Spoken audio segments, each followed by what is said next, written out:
rain tomorrow with overcast skies. Some places in the CSRA only getting to the low 50s as highs tomorrow, but other places will be a bit warmer. I'll have a look at all those temperatures and the futurecast coming up. Right now on News Channel 6 and 7, Columbia County still putting pieces back together from Hurricane Helene. We'll have an update on the recovery process. Also ahead, more relief is coming to the CSRA, how you can receive food assistance. And it's garbage time in Augusta, why some residents are not happy with the trash fee increases. Your news at 7 starts now. Live from Television Park, this is WJBF News Channel 6 at 7.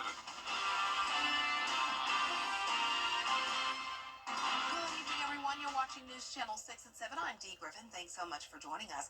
Coverage you can count on begins with many people left with questions on what to do next after Hurricane Helene. Organizations from across the state are helping to provide food assistance. Here's Hannah Latier with more. That's about 12 times the amount of debris left over from the ice storm 10 years ago. We do still have a goal of making the first run throughout the whole county in the first 90 days or before Christmas. We expect fully for more debris to come back to the right of way after that first sweep, and we'll restart and do a second sweep countywide. Traffic engineers are working to get all traffic signals operating properly by Thanksgiving. They're about halfway through. Basically, the entire Washington Road corridor has been a real focus, and we have it straightened out pretty well, and then we're kind of working down to each of the intersections in proceeding order of volume. A National Weather Service report from the end of October showed more than 200 homes in the county destroyed and nearly 5,000 homes damaged. Just in our company alone, we had several houses that were under contract and the closings had to be postponed. Business just stopped basically for a couple of weeks, but people are very resilient and back on their feet, and business is coming back to life again pretty quick. And the school district is offering help for students in crisis while also keeping them in the school system.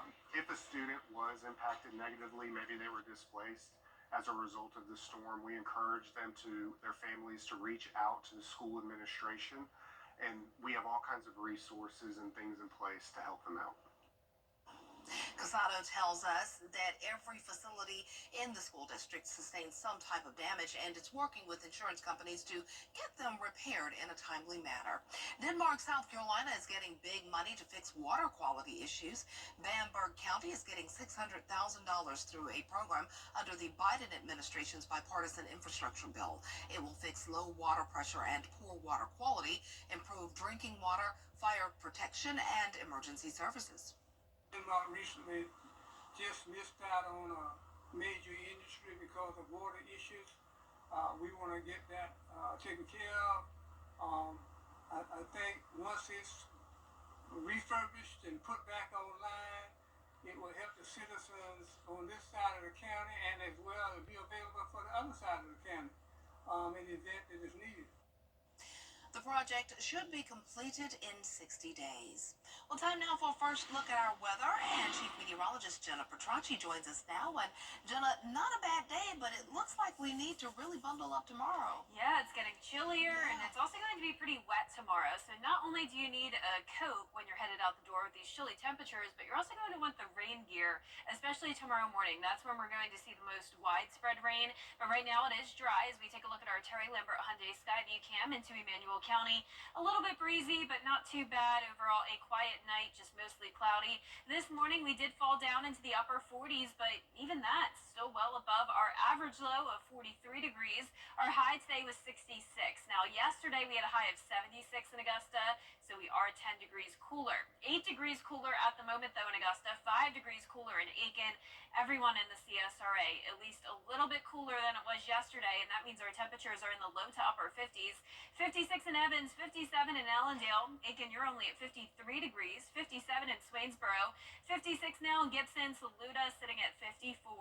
Those winds are sustained up to 8 miles per hour coming from the northeast. We have high pressure still in control. That's keeping the East Coast dry, but this cold front to the west of us is bringing the clouds. And notice that big area of rain over in Alabama all the way up into the Midwest. This is going to move into our area. We'll start early tomorrow morning, 90% chance of rain. High temperature of only 61 degrees tomorrow, and some places, as I mentioned at the top of the show, will only be topping off in the 50s for highs. We will warm up just a little bit starting on Friday. Upper 60s return with the sun coming back out. So coming up, I'll have a look at your Futurecast and your Futurecast rainfall totals, so be sure to stay with us. But back to you, Dee. All right, we'll see then. Well, many people left with questions on what to do next after Hurricane Helene.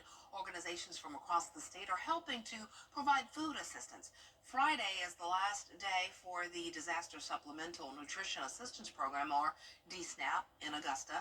And Maria Smith tells us what you need to know. I was in line 5 minutes.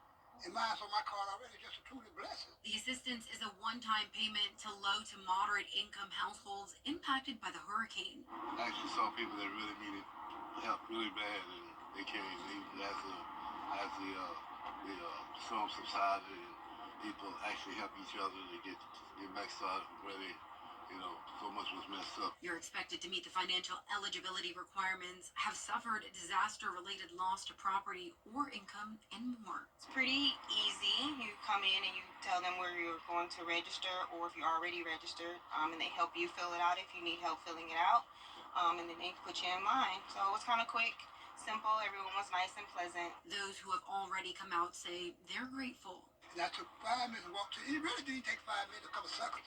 And I called my card, and that 750 was on my card. Oh, wow. That 750 was. I'm just saying that 750. I need that 750. So the ones that ain't got 750, y'all can come out and get that 750. In order to receive benefits, you must not already earn regular SNAP program benefits. You can go to our website, WJBF.com, for times and locations to apply for the program. Well, Aiken County's newest school board member is Liz Morris. Yesterday, Aiken County held a special election. Liz Morris won the seat that was vacated by Dwight Smith in August. She was challenged by Jim Ormus. Morris had this to say about her prioritizing community involvement and student success. A student should feel that he or she have had some successes in our public school system. And then with those teachers and students, I also feel like it's so important for teachers to feel supported, for all of the administration to feel supported. Preliminary results show Morris won the election with 56% of the votes. District 6 represents Clearwater, Gloverville, and Graniteville Elementary, along with Highland Springs Middle and Highland Valley High Schools. A proposed new trash fee in Augusta is already causing sticker shock, and it's not in place yet. Augusta's trash fees. The wedge is setting up, and that means it will be cooler, cloudy, and rainy for our Thursday. And on top of that, we're also watching the tropics as we nearly wrap up hurricane season. I'll have your full forecast when we return. News Nation tonight. Fiat makes buying easy. Now, your most accurate forecast with WJBF Live 5/6. Welcome back. I hope you had a wonderful Wednesday. It was a dry day with a mixed bag when it comes to some sunshine at times and then clouds at other times. Right now it is mostly cloudy and the sun has set, of course. As we take a look at our Terry Lambert Hyundai Skyview Cam, 53 degrees, so cool outside. Dew point of 43, northeast wind of 6 miles per hour. Low 50s, upper 50s across the board. Definitely much cooler than it was yesterday. Satellite and radar not showing any rain, but a good amount of cloud cover has now taken over. All of that rain just to the west of us, covering the state of Alabama, Mississippi, and as far north as the Midwest. We also have this high pressure along the east coast. That's going to continue to drive in this northeast wind, but we're also going to have the rain move in. So this puts us in the wedge setup. So we'll have the cooler temperatures from that high, but all of the moisture from the low pressure. So we're going to see a variety of temperatures tomorrow. 50s in our northern counties, 60s in our southern counties. So we're talking anywhere from the low 50s to upper 60s tomorrow. Tomorrow morning in Augusta, starting out at 50 degrees. And notice the temperatures really don't change too much from there. Our lows are going to go down after that. 44 on Friday morning, 42 to start your weekend, and then they'll warm back up a little bit next week. But here's our Futurecast now. Tonight, you can see it's just going to stay cloudy. The rain does move in early tomorrow morning, though, starting around 4 a.m. It becomes widespread between 6 to 8 a.m., and then by the evening, we're already done with it. So this will not be like the rain we had last week, where it lasted heavy downpours on top of thunderstorms. This is mostly going to be a light rain event. And you can see by Friday, we have high pressure back in control and we'll have nice clear skies. So let's take a look closer to home now. 4 o'clock tomorrow morning, spotty showers around. And then when you're headed out the door for school and work, rain will start to get heavy briefly, but still not like the rain last week. And then notice it breaks apart a good bit as we go into the afternoon. So this will be quick moving. It's out of here by around 6 o'clock in the evening, and then we're just left with the overcast skies Thursday night. The rainfall totals will be anywhere from around 1/4 inch to 1 inch of rain, but we're not concerned about flooding and there's no chance of severe weather. Really not even expecting any thunderstorms tomorrow. We're keeping a close eye on potential tropical cyclone 19, a very wordy name, but this will soon become Sarah.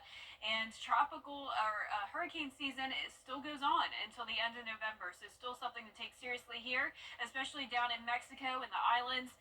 You can see it's going to become a tropical storm, likely will move across the Yucatan Peninsula, and that will determine the impacts the United States will have. So if it takes this northerly track, it will be weaker, but we could see some rain and breezy winds even into the CSRA. If it takes that southern track, it will unfortunately be a stronger storm, could even make landfall as a hurricane in Florida. We'll keep you updated on that. Lows tonight will be in the upper 40s to low 50s. Highs tomorrow will only be in the low 50s to upper 60s. And here's a look at your 10-day forecast. So a 90% chance of rain tomorrow. Sunny and dry Friday into next Tuesday.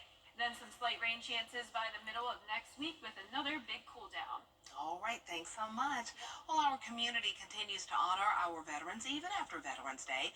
Grovetown City Council recognized Sergeant Willie Hill Jr. at its meeting for his service in the Vietnam War.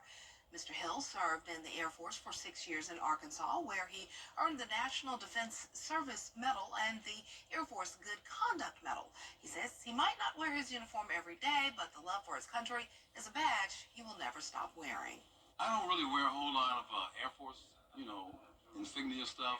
I do have it on the back of my truck, and my daughters have given me hats and so forth, but the pride is really inside your heart for the country, and that's how I wear my service. Thank you for your service. Well, city leaders say they will continue their recent tradition of honoring Vietnam veterans for as long as they can. Well, still ahead, UFOs were on the agenda on Capitol Hill today. We'll hear from the congressional hearings, but coverage you can count on continues.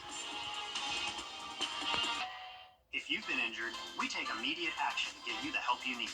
They handled everything so that I could focus on getting better. I am very happy with the settlement I received. Lose yourself in the magic of the most. Get the latest video in one click at WJBF.com.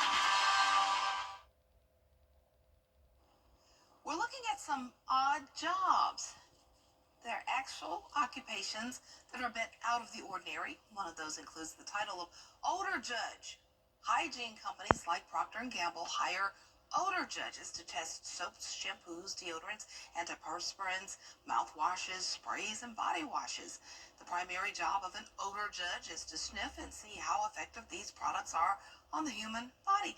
That would be pretty neat, unless you don't have to smell stink. Yeah, I mean, some of them have to be pretty rough. Eau de funk. You don't want to smell that. No. I'll pass on that one. Interesting job, though, for sure.